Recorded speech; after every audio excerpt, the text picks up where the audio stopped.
I'm Piorun, and this is my show Musically Speaking, where I'm documenting the music of Central New York, and especially the Auburn area. Today we're going to expand a little bit on that theme, and we're going to have some musical content, but we're also going to talk a little bit about the history. I'm sitting right now, just to give people perspective, I'm sitting on Genesee Street, across from Wegmans. I often think of it as across from the Imperial Pool Hall, where I spend most of my high school days. But we are across from Wegmans on Genesee Street at the Octane Social House. This place originally was in, well, we're going to get into this, I'll let them introduce it, but let me introduce my guest first of all. On that far end, I have Rob Osterstadter, who owns and runs the Octane Social House. Next, I have Dr. Ed Nolan, and we're going to talk. He's going to talk about his father in just a minute. And Mr. James Nolan next, and then next, Pat, or if you know him intimately, Rat Nolan. So, what we'd like to begin with before we get into some music, we're going to talk about how this place first began.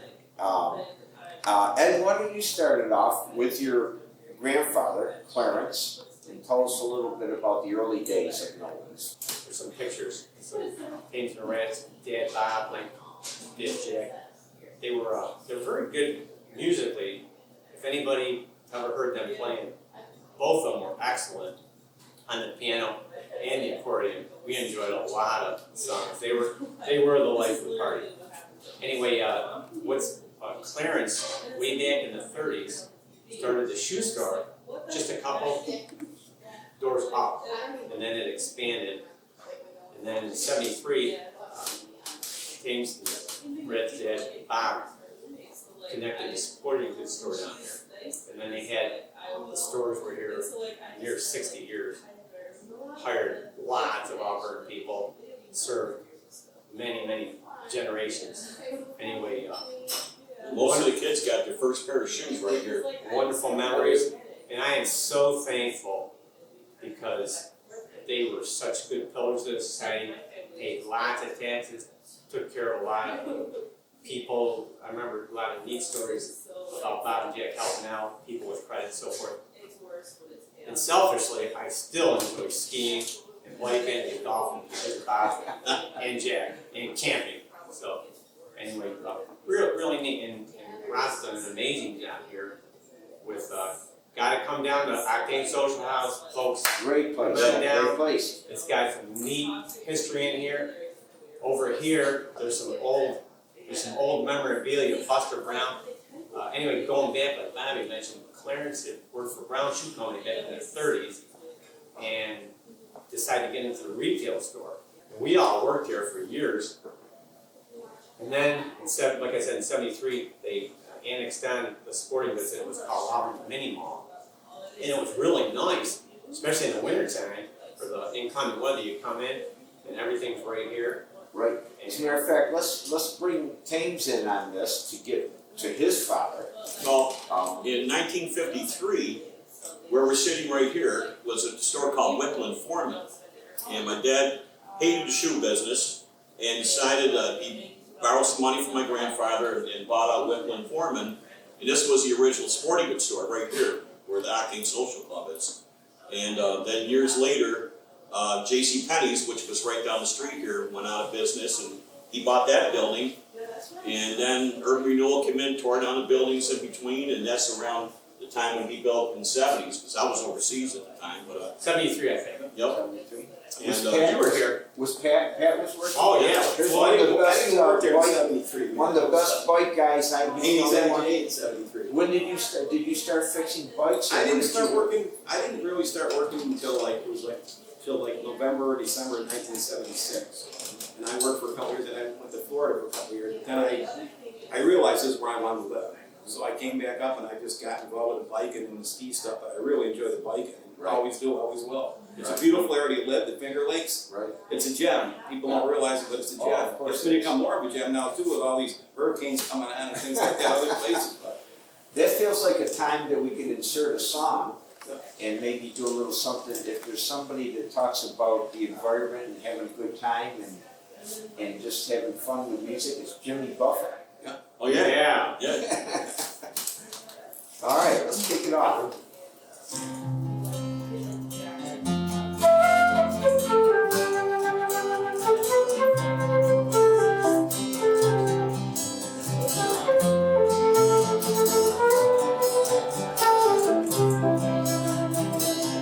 Heading out to San Francisco for the Labor Day weekend show. I got my hush puppies on. I guess I never was meant for little rock and roll. And honey, I didn't know that I'd be missing you so. Come Monday, it'll be alright. Come Monday, I'll be holding you tight. I spent 4 lonely days in a brown LA haze, and I just want you back by my side. Oh yes, it's been quite a summer. Red cars and westbound trains, and now you're off on vacation. Something you tried hard to explain. And darling, I love you so. That's the reason I just let you go. Come Monday, it'll be alright. Come Monday, I'll be holding you tight. I spent 4 lonely days in a brown LA haze, and I just want you back by my side.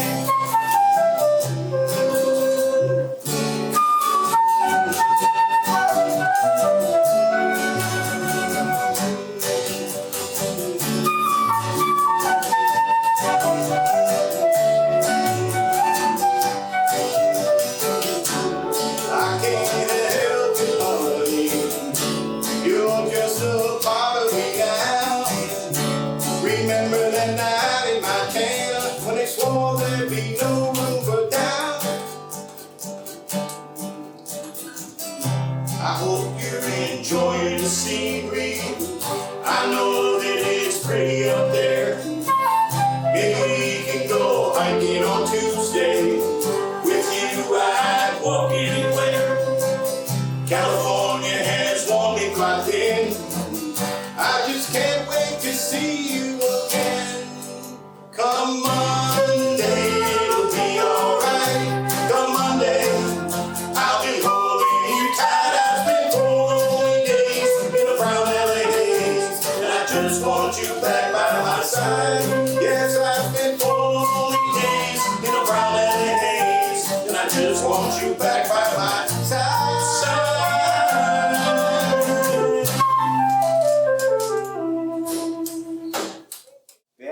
Going back, I can remember in the late '60s playing up the Springside Inn. I always remember. I'm pretty sure it was Bob.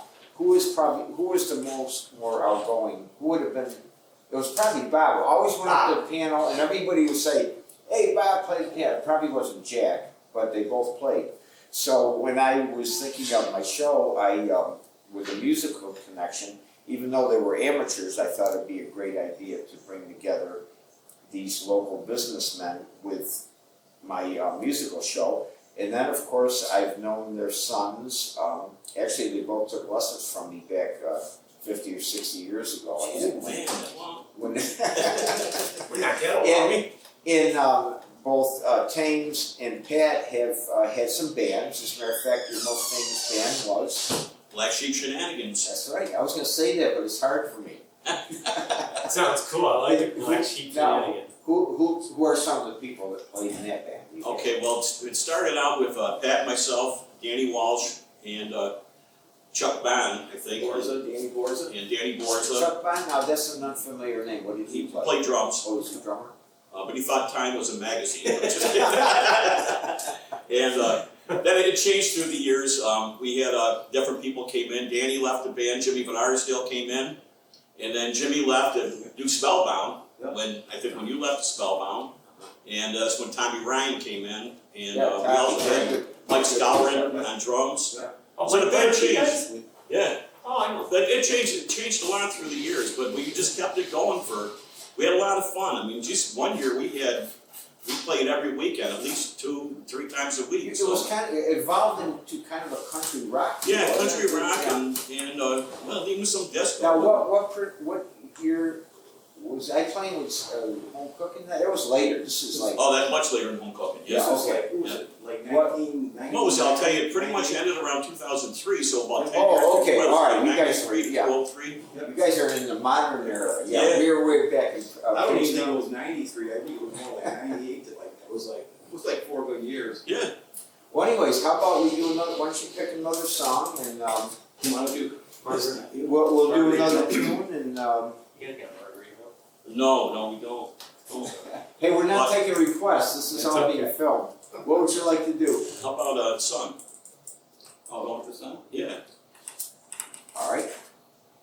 I'm just learning these songs to accommodate these guys, so I'm letting them carry the vocals.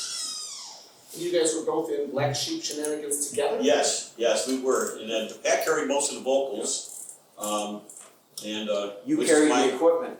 yeah, well, that's, so I was told people, we'll play it for free. What you're paying me for is all this stuff around to maintain it. Didn't you guys just play a few years ago at the Great Race? Was that about We played the Tomato Oh, Festival 2 years in a row. Tomato Tomato Fest, Fest, yeah, that was, What was that? that was before 2003. Yeah, so- time flies. Was that long ago? Yeah.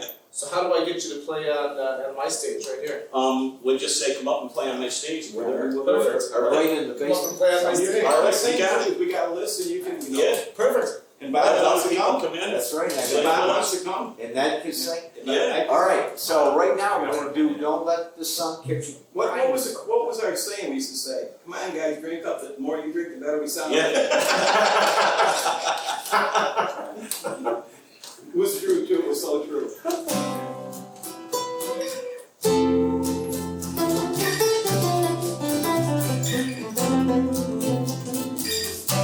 Don't let the sun get you crying. The nighttime's time for all your tears. Your heart may be broken tonight, but tomorrow in the morning light, don't let the sun get you crying. Nighttime shadows disappear, and with them there goes all your tears. Oh, the morning will bring joy to every girl and boy. Don't let the sun get you crying. You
sun gets you crying. Oh, oh, oh. All right, great, guys, very nice. Isn't it nice to play with Bob Piorun and listen to him play? Yes, indeed. He's the only one who's sounding today. I'm a music man. If I knew your songs better, I could do more justice to you. Right now, I'd like to have a word from Rob Osterstadter, and him and his wife, unfortunately, I say unfortunately, had a great idea to come here. Where were you? You were in another state. I was working in Washington, D.C., living in Virginia, and I was just absolutely tired of the traffic. I lived and worked 43 miles apart from one another, and on a good day, it was taking me an hour and a half. On a not so good day, it was taking me 2.5 to 3 hours Wow. to travel that 43 miles. So when you're spending 5 or 6 hours on the road, Just traveling. traveling to and from work, it wears on you. What possessed you to even think to come back to your hometown to start a business? So I wound up going through a divorce and remarried, and my second wife, she is a chef, and I've been involved in a lot of social events for a long time. When I was out at the sheriff's office, prior to Washington, D.C., I used to run the school and community policing program for them, and I was involved in a lot of community education, and I worked with a lot of celebrities that came through the area.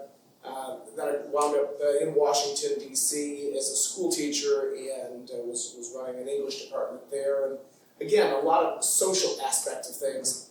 And I wanted to combine her talents with my talents, and when we first met, I told her that there was really nothing keeping me in Washington, D.C. any longer, and that I wanted to leave. And I either wanted to return back out west where I had a law enforcement career, or I wanted to come back home. And we actually took a motorcycle trip in both locations, and she said, you know, I like Cheyenne and Colorado and the whole Where thing. was your wife from originally?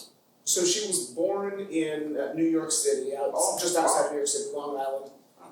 She was raised in Southern California, Oh, and she's been around. she had, and in a good way. Mhm. But she spent the lion's share of her time in Northern Virginia. I see. So, and I grew up. It's funny because we spent time in the same places, just at different times. Yeah. I was born in Southern California. I was raised in upstate New York, and then ultimately wound up in Virginia. You guys have been all over the place. I remember, geez, it must have been 4 years ago, seeing on Facebook, I didn't know who you were, and I saw you started to evolve this idea of coming back to Auburn to start this place. And I thought, wow, that sounds like a great place. And I contacted you right away and saying, hey, I'm an entertainer, you want to do anything? Sounds like someplace I'd like to play. And you started, you came here and you started working on the building, and then unfortunately, one mishap after another. We probably don't have to go into all of them because it would take a half hour. It would, but the building was in worse shape than anybody really realized. Well, those Nolans they're pretty tough on the building, you know.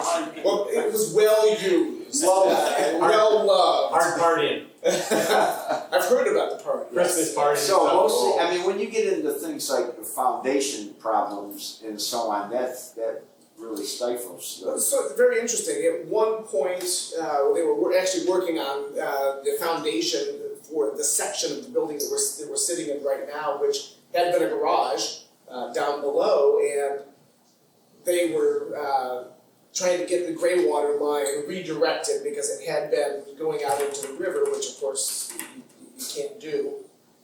So they were rerouting that, and the backhoe found an old foundation underneath the foundation for this building. The original foundation. Well, before this building existed, and so they wound up using a previous foundation. Could they date that? You have any idea how? So we actually had to bring a city enginear down. He brought old maps from Wow. the late 1800s, early 1900s down, Wow. and looked at it, turns out that they moved the river. I had no idea. They moved the river. And the foundations that are in the parking lot behind what's now Octane Social House and the Nolan block building, it turns out that there used to be a whole slew of buildings along the river. The river ran where the loop road now is. They moved the river over. Like what time frame? It would have been the late 1800s. Really? They moved the river? They moved the river. Really? And so anyhow, the original foundations are there. But it was found completely accidentally when they tugged on this stone. They didn't realize that it was one of these hidden foundations, and it actually sent a crack up the backside of the building here that we had to correct before moving on. So, just a lot of things, and then I started the build out January 4th of 2020 with the anticipation of opening on the 26th of March. Yeah. The world changed on the 12th of March. I couldn't get open until the 24th Talk about bad luck, but of August. I'll tell you, people, if you could just come down here, this is the hippest place around. Just come down and try this place out. They have great food, he has entertainment. What was that thing you gave me last night? I went home and I had got the other half today. So we call it the city dump. You gotta have it. You gotta have it. Explain that. It is our version of our nod to the Rochester Nick Tahoe's garbage plate. Yeah. Oh, I see. Yeah. Rather than using hot dogs and hamburgers, we smoke brisket down here every day. Yeah. We throw a slab of brisket on there, and it's my favorite thing on the menu. There was macaroni salad in there, and and the coolest thing you got in there that I see is you got those French fries that are very similar to the ones you get at Doug's Fish Fry. Yes. And those things are unbelievable. Really? I still got the other half of them. Well, we try to bring what's the best in the region. We try to bring to one spot. Yeah. And most is locally grown and right. Locally grown, locally sourced. Yep. Our lettuce comes from Abby Lepick, who started Farm Girl Greens. Sorry, Abby. And the meat comes from Skinny Atlas and from Cato and Scipio. We're trying to bring the best to the area. But above all that, the food aside, it's just a very friendly place. Downstairs, they have records on the wall and books. You can sit down and read a book or sit outside. I think having people come in and getting their input and support is going to have a big effect on what you do. Well, we wanted to. It's a social house. Right, The whole idea is to bring people together. It doesn't feel like a bar or a restaurant, or it's Nice place to relax. that describes it. And like you said, a social house. I guess that would be the best way to. Yeah. And it'd be interesting if your fathers could come back and see them. Oh my See the God. place. So how about we'll get into another song. Right now, I'd like to do a song that I can relate to. I've never heard it before until now. It's much too young to feel that damn old. Oh, I don't know. I haven't said that much in my life, but it's how I feel sometimes. it's time, Bobby. Sorry for all of them. By Garth Brooks.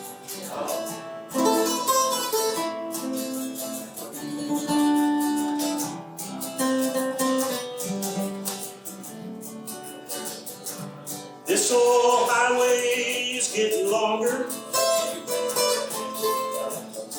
It seems there ain't no end in sight. To sleep would be best, but I just can't afford a rest. I got a ride in Denver tomorrow night. I called the house, but no one answered. For the past 2 weeks, no one's been home. I guess she's through me. To tell the truth, I just can't see what kept the woman holding on this long. And the white line's getting longer, and the settle's getting cold. I'm much too young to feel this damn old. All my cards are on the table, with no wings left in a hole. Yeah, I'm much too young to feel this damn old. Bobby Piorun.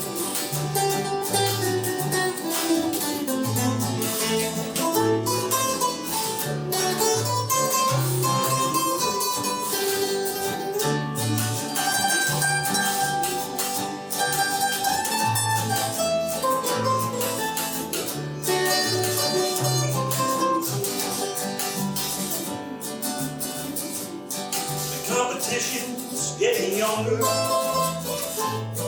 tougher crowds, you know I can't recall. A worn out tape of Chris LeDoux, lonely women and bad blues seem to be the only friends I have at all. And the white line's getting longer, and the saddle's getting cold. I'm much too young to feel this damn old. All the cards are on the table, with no ace left in the hole. Yeah, I'm much too young to feel this damn old. And the white line's getting longer, and the saddle's getting cold. I'm much too young to feel this damn old. Lord, I'm much too young to feel this damn old. All right. That expresses my feelings exactly right there. So I think we have the essence of what we were after today, to bring some music together with the great Nolan family that was one of the mainstays of downtown Auburn for many years. And we also want to make people aware of this wonderful place. This person, Rob Osterstadter and his wife Joni, have invested their life into, that sounds kind of... It's got you far from the truth. They have invested their life in their belief in Auburn, to come here, to return here, to make a wonderful place. And be ashamed if you haven't been down there. Come down to see the place. It's a wonderful venue. So I'd like to thank my guests, Rob and Dr. Ed Nolan, and Thames Nolan, and Pat. And I'd like to thank James Reichert, who does all the work here. Actually, we just sit around and chat. He's setting up all these cameras. But let's see, guys. I don't know did we cover most of the essence of what we were after. I think we got. So? I think so. I think the Nolans did an amazing job bringing people downtown for many, many years. Right. This was where I got my first pair of shoes, and at least one pair of shoes every year Well, you know what, though? until I left the area. They never did it alone either. Mike Slobodiak, Oh, Slewfoot they call him. I can remember when I was a little kid, Easter time, they'd be lined up the street. Gotta see Mike, gotta see Mike. And then my father had Rita Brown, who worked in the ski shop. they go And then up. Dave Walker, but Yep. another guy, Floyd. Floyd Wallenwater. Floyd Wallenwater was one hell of a mechanic. Yeah. My father would have never made it without the people like that, you know. And then, of course, Monique Richardson coming in from Great Peak to start my father up in the ski program. Yep. Because the sporting good business wasn't like the shoe store. It was up and down, and when these places came into town, like we were talking last night, a place out there in West Town, Nichols. the bargain center, they Yeah. took all the guns and fishing stuff away from the sporting goods store. Yeah. So my father had to break into and he did it good with his ski shop. 4 buses on a Saturday morning, get out of here, a couple buses during the week. And we still talk about that. Yeah. And what's really cool too is what you're saying that is so many people came here. I talked to a lot of people and they said the personalities, homegrown people, like you mentioned, and then Shad Gill Yeah. and Mrs. Savodiak and Ray Harper. oh my Yeah, gosh, Ray. and then Maggie. Maggie. Oh my Maggie. gosh, on it goes. Billy Brown, Peggy Nolan, Oh. Harry Nolan, all my, they all worked at stores. Yes. Lizzie, Yeah. They employ a lot of people. Yep. And it's And a my great picture's tribute on to them that someone came back and took over this building, because that spirit of that work ethic and everything is still here. And it's great that Rob and Jody came back here and put this business up here. Just this was the center. This was the heart of Auburn in my mind. Yeah. When I thought of Auburn after I left, it was Nolan Shoe Store, because this is Right. where I came and got a balloon. It's where I rode on the carousel. It's Well, you guys were lucky. I couldn't afford shoes, so we had little cardboard things. But you guys were lucky. You could come down here and buy shoes. Did they have that little? I always remember going to one of their shoe stores. We talked about that. They had that little fluoroscope thing, and it was actually X-ray machine. They found out later on that. It was upstairs. I Oh, looked was at it? that. So yeah, I looked at that years ago. I remember you could look at your You guys were probably playing with it as kids. It was- I'm sure we were. I'm sure Well, we it were. actually contained radium, I'm Yes. sure. Well, Bob, you joke about not being able to afford shoes, but I actually found some hidden in the rafters here. I found a ledger book showing how often the Nolans would actually help pay for shoes and float a loan Really? and Wow. carry that credit. And Oh yeah, Jack and Bob were very good for people in the city with credit stuff. They were always helping them. Bigger families came Larry here. said help too with Ruthie, she was an accountant, Oh. not going to school to be an accountant, she was an accountant on her You own. found the bowling ball here. I did. I found Jack's bowling ball. I found a couple of hand-painted advertisements, and eventually they'll all go up on the wall. Funny Well, in thing, the editing of the show, James is going to intersperse a lot of these pictures and the merry-go-round. Now, I don't know if he would encourage adults to come down here. I saw Ed So was on Tim it. Lattimore and I actually hopped on there. So I will say that the blue and the black horse are certainly the strongest. On the front fork, the blue and the black one, it's metal that holds that wheel in place. I On see. the other two, it's plastic. I see. And So if you want to relive your childhood. well, relive your childhood, come down and ride the black or blue and one. with a lot of effort, there was a great effort getting that, and really quick, there was a balloon from Buster Brown. Somebody called us from Connecticut. One of the helium balloons blew over there, and they called up. This no one's Really? about Is 30 that years right? ago. Some Wow. balloon flew all the way to Connecticut. I don't know. Tommy, my brother Tommy Wow. worked there. And they call them Funny stuff, yeah. Yeah, that's interesting. Okay, well, James has to get home to have the supper. We probably could go on all night reminiscing about all these things here, but let's wrap it up with one more song. And once more, I'd like to thank my guest. This is Pat, or if you know him more intimately, Rat. I'm not sure where that. I don't want to ask where that came from, but Boy Scouts. Was that Rabbit Show? so I told him about good it Boy came Scouts. from his thespianic years. Is that the correct nomenclature? Yeah, I indeed. think you actually changed your name when you got into acting. When did you become Tim? Well, actually, it was a name given to me, I believe, Eddie Bellner, because he figured that Tim should be James like the Jim was James. And so Oh, I always liked him better than Tim because, you know, I can remember what Tim is. My mother called him Timothy John, and I knew I was in trouble. Isn't that funny when your mother said your middle name? Oh, you yeah. knew you Oh, I were- remember Oh. Gene. And then if she threw your confirmation name in on top of the last name, you knew you were really deep. I don't know what was making me think about that the other day, but I was thinking about also I remember Gene saying, Patrick Joseph, right? Yeah. Patrick or Timothy. I go, oh boy, somebody's in trouble. We didn't intersperse that. I thought you would actually change it as a stage name. A lot of people may know, they don't know him under the guise of a motorcyclist today, but he does a lot of great acting. I remember seeing him with Music Man and Oh, yeah. Hell of a good actor. a number of things. Well- So anyways, we're gonna go out, we got another song here. Yeah, how about some? This is a good one for you, Rob, and your wife. We'll do a dedicated song to you guys. Yeah. A love song, that's right, Yeah. a love song. All right.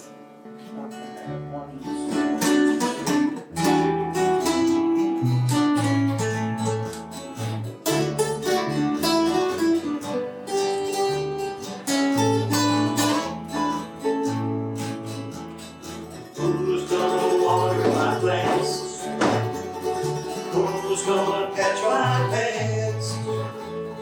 Who's gonna give me the chance to feel brand new? Who's gonna iron my shirt? Who's gonna kiss when it hurts?